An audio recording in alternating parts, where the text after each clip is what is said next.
Bonjour à tous, bienvenue, c'est 9h50 le matin en Bretagne. Merci de nous accueillir chez vous pour cette petite heure en direct.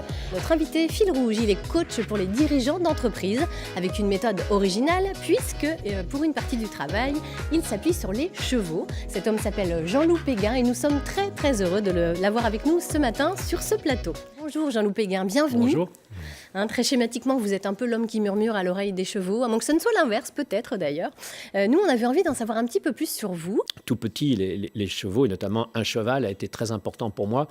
Et avec du recul, Vous disiez que c'était un peu votre deuxième professeur. Voilà, c'était mon deuxième professeur. Et ce cheval de mon grand-père, Bayard, j'avais déjà, enfant, sans en avoir conscience, une relation presque de télépathie avec lui dans la communication. Et puis après, quand j'ai grandi, j'ai appris à monter à cheval, mais avec des méthodes à l'époque qui étaient très militaires, qui ne me convenaient pas. Et puis, j'ai continué à avoir toujours des chevaux autour de moi.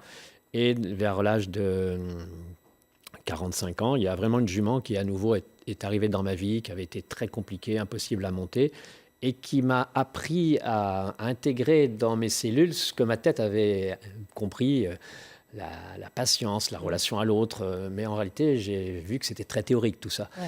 Et alors, c'est un âge où la carapace avait craqué. Elle commençait à fissurer. Vous aviez cette histoire d'entrepreneur. Oui. On raconte peut-être un petit peu, mais voilà, vous aviez repris la présidence d'une grosse entreprise et vous avez dû assurer un redressement, ce qui n'était pas évident. En 3 ans, vous aviez réussi à le faire. Et puis là, il y a quelque chose qui se passe. Voilà, un déclic. Dans ce redressement d'entreprise, j'ai pu commencer à mettre en place ce en quoi je crois, c'est qu'il n'y a pas de réussite économique sans réussite humaine. Mais de la même manière, s'il n'y a pas de réussite humaine, il n'y a pas de réussite économique à long terme. Et nous sommes dans un monde où nous avons besoin de séparer les choses. C'est-à-dire que si nous sommes bienveillants, c'est que le dirigeant est laxiste, cool, etc. Oui, c'est vrai que c'est terrible, on entend souvent ça. Et s'il est exigeant, il est dur, il n'a pas de cœur. Alors que pour moi, ce n'est pas vrai. L'exigence et la bienveillance sont obligatoirement ensemble. Il n'y a pas d'exigence à long terme s'il n'y a pas de bienveillance. Et il n'y a pas de bienveillance possible sans exigence. Donc j'ai pu le mettre en place. Et puis c'est vrai que les 400 salariés se sont impliqués et on a eu un résultat très satisfaisant. Mais au même moment, il y a eu l'arrivée de cette jument dans ma vie. Et là, j'ai vu qu'entre ce que je croyais faire et ce qui se passait réellement dans ma relation à l'autre, ce n'était pas tout à fait pareil. Et les chevaux sont des très forts miroirs.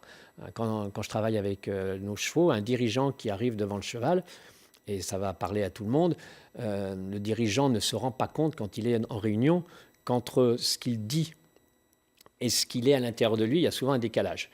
Il essaie de rassurer verbalement ses équipes, et si au fond de lui, il y a de la tension, il y a de la fatigue, il y a de la pression, voire même des fois de la colère, eh bien, il ne prend pas conscience que ce que les autres reçoivent, c'est ce qu'il y a à l'intérieur de lui. Dans ses tripes. En fait, ça ressort, mais on n'en a pas forcément conscience. Alors, quand j'accompagne les dirigeants et aussi les hommes politiques, ils sont tous très vigilants à bien surveiller leurs mots.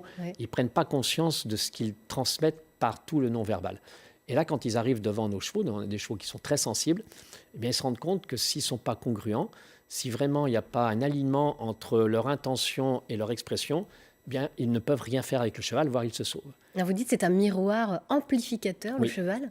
Il ressent des choses incroyables. C'est ce que vous m'expliquiez. Le cheval, il vit sur notre planète depuis 50 millions d'années. Si vous regardez bien, il n'a pas de cornes, il n'a pas de dents pour se protéger. Et sa seul moyen de survie, c'est la fuite. Or, pour ne pas être toujours en fuite, sinon il n'aurait pas le temps de manger, il doit détecter ce qui se passe dans l'environnement. Donc il est ultra sensible. Un cheval peut détecter des variations cardiaques jusqu'à 20 ou 30 mètres. Donc ce sont des animaux très sensibles et ils ont, puisque dans l'accompagnement, on développe l'intelligence émotionnelle, c'est-à-dire tout ce qui est le ressenti, tout ce qui est l'intuition, tout ce qui est lié au corps, eh bien eux, ils ont une intelligence émotionnelle qui est hyper développée. Et c'est ça que vous cherchez à pas inculquer, mais à apprendre peut-être aux dirigeants qui sont un peu en difficulté. Parce que c'est ça finalement l'objectif de votre structure, c'est d'aider ces dirigeants qui se trouvent dans une situation délicate pour leur faire prendre conscience qu'il y a une autre façon de diriger de manière peut-être plus émotionnelle finalement. Voilà, alors c'est pas tout à fait ça. Alors vous allez nous expliquer un peu mieux.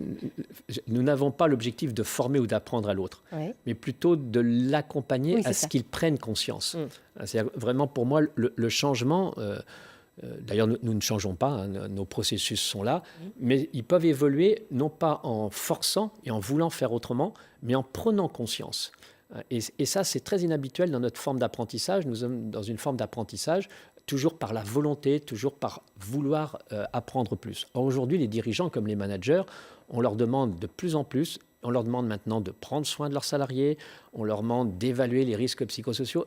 Et le système ne se rend pas compte qu'il rajoute une pression supplémentaire qui va faire exactement l'inverse sur la personne. Ça va lui engendrer encore une tension de plus qui fait que dans sa relation à l'autre, elle va transmettre cette tension. Je fais des conférences auprès des dirigeants et je le dis, ça étonne, tous les dirigeants rêvent que leurs salariés soient heureux. Ils soient motivés, qu'ils soient libres, qu'ils soient autonomes, qu'ils soient responsables. Ce qu'ils ne voient pas, c'est qu'entre cette belle intention et les actes et ce qu'ils mettent en place, souvent, ils créent exactement l'inverse. Et donc, s'il n'y a pas en haut une prise de conscience du décalage entre ce que je souhaite et ce que je mets en œuvre, eh bien, c'est vrai qu'en dessous, tout le monde souffre. Et aujourd'hui, dans l'entreprise, il y a beaucoup de souffrance. Mais pour moi, la première étape, c'est vraiment le dirigeant. Et je le dis aux dirigeants, le plus bel acte qu'ils peuvent faire pour leurs collaborateurs, et ça c'est un paradoxe par rapport à notre éducation, c'est de commencer par prendre soin d'eux. Plus un dirigeant prend soin de lui, plus il est serein, plus il est calme, plus il voit clair dans les décisions qu'il prend. Et surtout, la relation aux autres et ce qu'il apporte aux autres n'a rien à voir. Merci beaucoup Jean-Loup Péguin pour ce très très beau témoignage. On va faire un petit portrait chinois avec vous qui aurait pu faire partie de cet enseignement d'Aristote ou de Pythagore d'ailleurs. Si vous étiez un livre, Jean-Loup Péguin. Alors si j'étais un livre, je serais Le Chevalier à l'armure rouillée. Alors pourquoi ?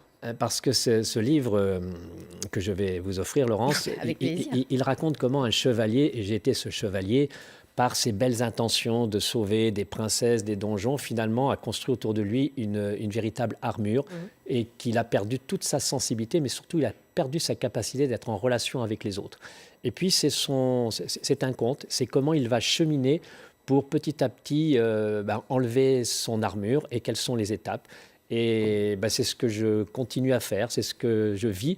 Et puis, en enlevant mon armure, j'espère pouvoir aider d'autres hommes, et principalement les dirigeants, un monde que je connais, à enlever la leur. Alors, si vous étiez un objet, vous seriez quoi ? Alors, j'ai choisi, je crois, un bâton. Un bâton parce que j'aime sa simplicité.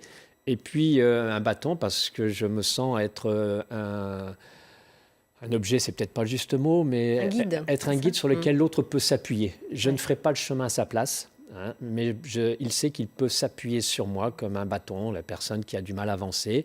Eh bien voilà, j'espère être un bâton soutenant pour ceux que j'accompagne. Si vous étiez un défaut ? Un défaut, j'ai dit mal élevé. Vous avez été mal élevé, ah bon ? Oui, mal élevé, pas, hein. Mal élevé parce que j'espère être mal élevé dans le bon sens du terme, dans le sens audacieux. Et tout à l'heure, ce qu'on disait avec Thierry, nous manquons d'audace. Nous manquons d'audace à aborder les sujets de la violence, les sujets du suicide. Et j'aime être audacieux et je pense que notre monde gagnerait à être plus audacieux, à oser plus se dire. Il y a une vraie souffrance aujourd'hui dans le non-dit, dans le bien élevé. Et tout ce non-dit qui n'est pas exprimé, finalement, nous le gardons en nous. Et je pense que ça entraîne des réactions ou des attitudes ou des votes extrêmes parce que justement, ça n'a pas pu être dit et s'exprimer. Un grand merci, Jean-Loup Péguin, pour votre témoignage, qui, je pense, va parler à pas mal de chefs d'entreprise. J'espère. Merci beaucoup. Merci à vous, c'était très agréable.